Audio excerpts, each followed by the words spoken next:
A Única Coisa. Gary Keller, Jay Papasan. Capítulo 4. Tudo importa igualmente. As coisas que mais importam nunca devem ficar à mercê de coisas que importam menos. Johann Wolfgang von Goethe. A igualdade é um ideal valoroso, buscado em nome da justiça e dos direitos humanos. No mundo real dos resultados, contudo, as coisas nem sempre são iguais. Não importa como os professores deem notas, dois estudantes não são iguais. Não importa quão talentosos sejam. Duas pessoas nunca são iguais. Meia dúzia é igual a 6. E as pessoas devem, absolutamente, ser tratadas de modo igual. Mas no mundo das conquistas, nem tudo importa da mesma forma. A igualdade é uma mentira. Compreender isso é a base de todas as melhores decisões. As coisas mais importantes nem sempre são as que gritam mais alto. Bob Hank. Então, como decidir quando você tem muito a fazer no dia? Como decidir o que priorizar? Quando éramos crianças, em geral, fazíamos as coisas que precisávamos quando chegava a hora de fazê-las. Hora de tomar café da manhã, hora de ir à escola, hora da lição de casa, hora de cumprir os afazeres, hora do banho, hora de dormir. Depois, conforme crescemos, ganhamos uma margem de árbitro. Você pode sair para brincar se terminar sua lição de casa, antes do jantar. Mais tarde, por sermos adultos, tudo ficou arbitrário. Tudo virou escolha nossa. E quando nossas vidas são definidas por nossas escolhas, a questão mais importante é como fazer boas escolhas. O complicado é que, quanto mais o tempo passa, parece que mais coisas do tipo simplesmente têm que ser feitas. Se acumulam. Atarefados demais, ocupados demais, compromissados demais, sempre atrasados. Tornam-se esmagadoramente nossa condição coletiva. É aí que a batalha pelo caminho certo fica dura e frenética. Sem uma fórmula clara para tomarmos decisões, retornamos a maneiras conhecidas e confortáveis de decidir o que fazer. Como resultado, selecionamos atropeladamente estratégias que enfraquecem nosso sucesso. Pimboleando, ao longo do dia feito um personagem confuso de filme B de terror. Acabamos correndo escada acima quando deveríamos, ao contrário, escapar pela porta da frente. A melhor decisão é trocada por qualquer decisão. E o que deveria ser progresso, simplesmente vira uma armadilha. Quando tudo parece urgente e importante, tudo parece igual. Ficamos ativos e ocupados, o que não nos leva de verdade para mais perto do sucesso, e superocupados raramente damos conta dos negócios. É como Harry Dave Thoreau disse, não basta ocupar-se, como se ocupam as formigas. A questão é com o que nos ocupamos. Nocautear centenas de tarefas implica uma substituição pobre para fazer uma única tarefa que realmente tenha significado. Nem tudo importa igualmente, e o sucesso não é um jogo vencido por quem faz mais. Entretanto, é assim que a maioria joga no dia a dia. Muito a ser feito em relação a nada. Lista de tarefas são um ícone da indústria da organização do tempo para o sucesso. Com os nossos quereres e os desejos dos outros voando contra nós por todos os lados, rabiscamos tudo impulsivamente em pedaços de papel, em momentos de clareza, ou os estruturamos metodicamente em caderninhos de anotações. Pessoas que planejam o tempo reservam espaço de valor para elaborar listas de tarefas diárias, semanais e mensais. São diversos os aplicativos que levam essas listas a tiracolo nos celulares, e programas de computador as oferecem logo no menu. Parece que, aonde quer que vamos, somos encorajados a fazer listas, e embora as listas sejam inestimáveis, elas têm um lado sombrio. Enquanto servem como uma útil coleção de nossas melhores intenções? As listas também nos tiranizam com coisas triviais, sem importância, as quais nos sentimos obrigados a cumprir, só porque estão na lista. Assim, naturalmente, muitos de nós têm uma relação de amor e ódio com nossas listas. Se você permitir, elas vão definir prioridades, tanto quanto uma caixa abarrotada de e-mails dita seu dia, ainda que a maioria deles seja sem importância disfarçados como prioridade. Resolver essas tarefas na ordem em que as recebemos é agir como se uma engrenagem que range necessitasse imediatamente de óleo. Mas como notou oportunamente o primeiro-ministro australiano, as coisas mais importantes nem sempre são as que gritam mais alto. Empreendedores agem de forma diferente. Eles têm olhos para o essencial. Eles pausam por tempo suficiente para decidir o que importa e permitir que o importante guie o seu dia. Empreendedores fazem mais cedo o que outros planejam fazer mais tarde e adiam, talvez por tempo indeterminado, o que outros fazem mais cedo. A diferença não está na intenção, mas no caminho certo. Empreendedores sempre trabalham a partir de um senso claro de prioridade. Mantida no estado cru, como simples inventário, uma lista de tarefas pode com facilidade desnorteá-lo. Uma lista de tarefas reúne simplesmente as coisas que você acha que precisa fazer. A primeira coisa da lista é apenas a primeira coisa em que pensou. Lista de tarefas, em si, não incorporam o propósito do sucesso. Na verdade, em sua maioria, trata-se apenas de listas de sobrevivência. Ajudam a sobreviver ao dia e à vida, mas não fazem de cada dia um trampolim para o próximo. De forma que você construa sequencialmente uma vida de sucesso. Perder muitas horas checando uma lista de tarefas e terminar o dia com uma lata de lixo cheia e uma mesa vazia não é nada virtuoso e não tem nada a ver com o sucesso. Em vez de uma lista de tarefas, você precisa de uma lista de sucesso, criada propositalmente em torno de resultados extraordinários. Lista de tarefas tende a ser longas. As de sucesso são curtas. Uma puxa você para todas as direções. A outra aponta para uma direção específica. Uma é um diretório desorganizado.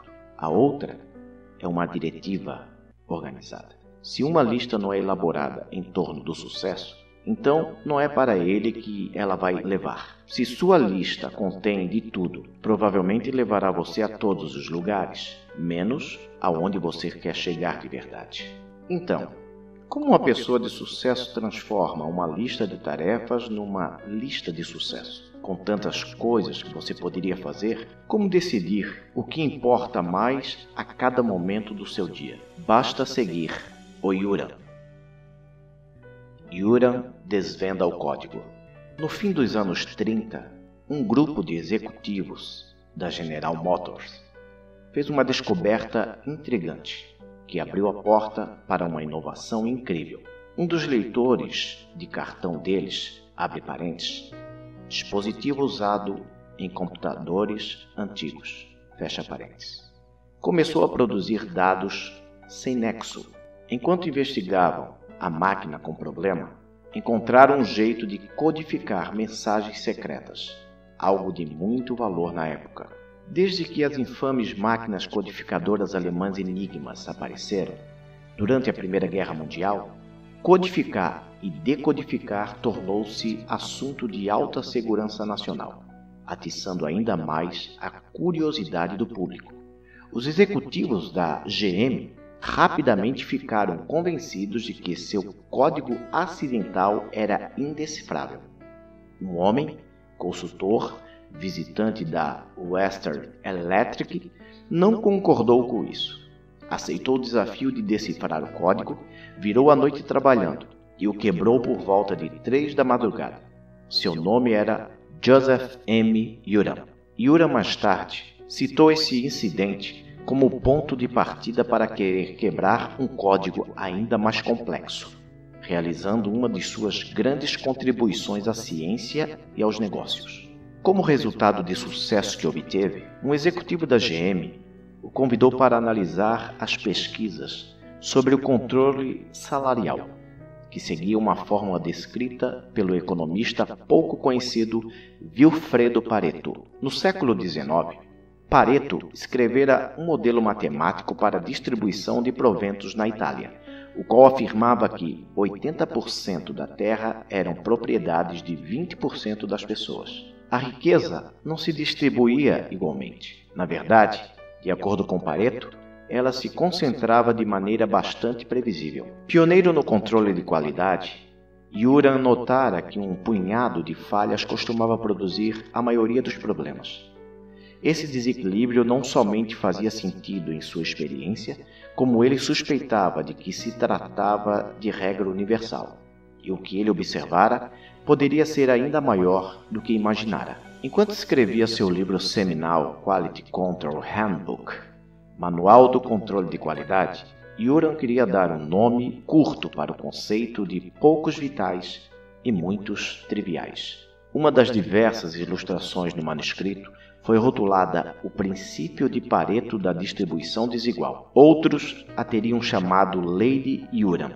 Ele preferiu o princípio de Pareto. O princípio de Pareto, no fim das contas, é tão real quanto a lei da gravidade, embora a maioria das pessoas falhe em ver a gravidade da questão. Não é apenas uma teoria, é uma certeza da natureza, provável e previsível, e uma das maiores verdades relativas à produtividade já descoberta. Richard Koch, no livro The 80x20 Principle, definiu-a melhor do que ninguém. O princípio de 80x20 afirma que as menores causas e os menores investimentos ou esforços geralmente levam aos maiores resultados, aos rendimentos mais expressivos ou às mais valiosas recompensas. Em outras palavras, no mundo do sucesso, as coisas não são iguais. Uma pequena quantidade de causas cria a maioria dos resultados. O investimento correto cria a maioria dos rendimentos. Esforço seleto cria quase todas as recompensas. Pareto nos aponta uma direção muito clara. A maioria do que você quer chegará graças à maioria do que você faz. Resultados extraordinários são criados proporcionalmente, por meio de menos ações do que a maioria das pessoas supõe. Não se atenha a números. A verdade de Pareto refere-se à desigualdade. Embora seja, em geral, afirmada segundo a proporção de 80x20, pode, na verdade, aparecer em diversas proporções. Dependendo da circunstância, pode facilmente surgir como, digamos, 90x20, onde 90% do seu sucesso vem de 20% do seu esforço, ou 70x10, ou 65x5. Mas entenda que todos esses valores trabalham de acordo com os mesmos princípios. O grande insight de Uran foi que nem tudo importa igualmente. Algumas coisas importam mais do que as outras, muito mais. Uma lista de tarefas se torna uma lista de sucesso quando você aplica o princípio de Pareto a ela. O princípio de 80x20 tornou-se uma das mais importantes regras para o sucesso na minha carreira. Ele descreve o fenômeno que, como Uran, observei em minha própria vida mais de uma vez. Algumas poucas ideias me deram boa parte dos meus resultados. Alguns clientes eram muito mais valiosos que outros. Um número pequeno de pessoas criava a maior parte do sucesso em meus negócios. E um punhado de investimentos colocou as maiores somas em meus bolsos. Para onde eu olhava, o conceito de distribuição desigual se destacava. Quanto mais aparecia, mais eu prestava atenção nele. E quanto mais eu prestava atenção, mais ele aparecia. Finalmente, parei de pensar que era coincidência e comecei a aplicá-lo como princípio absoluto do sucesso que ele é. E não apenas na minha vida, mas também no meu trabalho com os outros, e os resultados foram extraordinários. Pareto ao extremo. Pareto prova tudo o que estou dizendo, mas tem uma pegadinha. Ele não vai longe o bastante. Quero ir além. Quero que você leve o princípio de Pareto ao extremo. Quero que alcance a simplicidade, identificando os 20%. E depois quero que seja ainda mais simples, encontrando o que há de vital dentro do que é vital. A regra de 80 por 20 é a primeira palavra, mas não a última, sobre o sucesso. O que Pareto começou, você tem que terminar. O sucesso requer que você siga o princípio de 80 por 20, mas você não tem de parar aqui. Continue em frente. Dá para tirar 20% dos 20% dos 20% e continuar até que você descubra qual é a coisa mais importante. Não importa qual é a tarefa, a missão ou objetivo, seja grande ou pequeno. Comece com uma lista tão extensa quanto quiser, mas cultive a ideia de que você vai reduzi-la até o pouco que é mais importante, sem parar até chegar ao que é realmente essencial, o que é imperativo, a única coisa. Em 2011, convoquei uma reunião com o nosso time-chefe de executivos. Embora estivéssemos crescendo muito rápido, ainda não éramos conhecidos pelos grandões do nosso ramo. Desafiei nosso grupo a pensar em 100 maneiras de mudar essa situação. Levamos o dia inteiro para fazer uma lista. Na manhã seguinte, nós estreitamos para 10 ideias, escolhendo apenas uma ideia principal. Foi decidido que eu escreveria um livro sobre como se tornar um executivo de elite em nosso ramo. Deu certo. 8 anos depois, esse livro não apenas se tornou um best-seller nacional, mas também deu início a uma série de livros com vendas totais acima de 1 milhão de cópias, no ramo que concentra cerca de 1 milhão de pessoas. Uma coisa mudou nossa imagem para sempre. Agora, mais uma vez, para fazer as contas, uma ideia entre 100. Isso é levar Pareto ao extremo. É pensar grande, mas ser muito simples. É aplicar a única coisa a um desafio empresarial de forma verdadeiramente poderosa. Mas esse raciocínio não se aplica apenas aos negócios.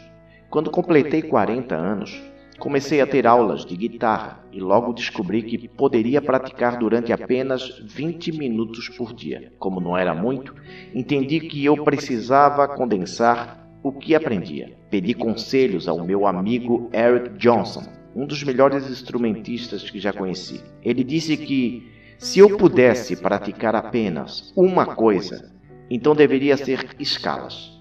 Segui o conselho e escolhi a escala menor de blues. E descobri que, caso eu aprendesse a escala, poderia tocar muitos dos solos dos grandes guitarristas de classic rock, de Eric Clapton a Billy Gibbons. E talvez algum dia até Eric Johnson.